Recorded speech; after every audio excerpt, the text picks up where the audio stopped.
magagtas, hindi rin taton magbalik. Bisan ikaw pa maglagas, pwede rin kau kapag gusto. Bisan ano himuon mo, wara rumanta na ako. Pakialam pa kanimo, di ba sakit paminsan rin. Kay amura ginhimo mo, dapat mo nga mabaton. Kay amura na agyan ko sa kadya, ihibi ang imo na batyagan. Kay tama kalandi, dapat kau nga pabayan. Hindi mag-feeling nga kita pa nga darwa nga mabuo pa relasyon ta. Hindi rin kau mag-asa, gamay nga pagpalangga, wala rin kumay na batyagan. Kag sa akin nga desisyon, di dapat inagsulan. Gintao kanimo ang pagpalangga nga insakto. Pero ikaw lagit ang bahay, di ka maan makontento. Kung magbalik pa ko kanimo, amugid na ang sala. Kay gipalangga ka pang una, imo lang ibaliwala.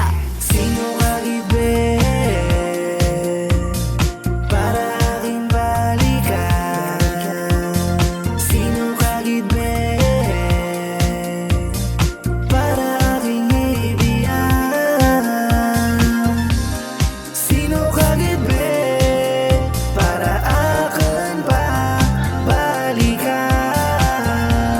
Sino ka gibe para akin na ibiyan? Panilag mo siguro, kanimo pa mamahol. Nga ako pa maligas, sino kanimo ra nagtuod. No kay pa, importante, bakit ka matigol. Mga nagkaratabutan, imo ra nga fault. Di rin ko kanimo, bakit yati sakto. Tuwi mo mga nahimo, daka pa sa akto. Med pa may igo, asa pula kabayo. Kaysa patas kanimo, kasi pal kalayo. Amura nga ugali, aking nga kabisa. Wala man ko tilabot, magbigay sa iba. Ginito mga laki, di pa kumpara. Kanimo maglawid, grabe din nga supara. Di magparapet, wala ka rin kanakan. Tigro mo sakit, di rin pagbatunon. Di magulikid, sa patas mo babae. Wala ko gabilib, laid sa ibang laki. Sino ka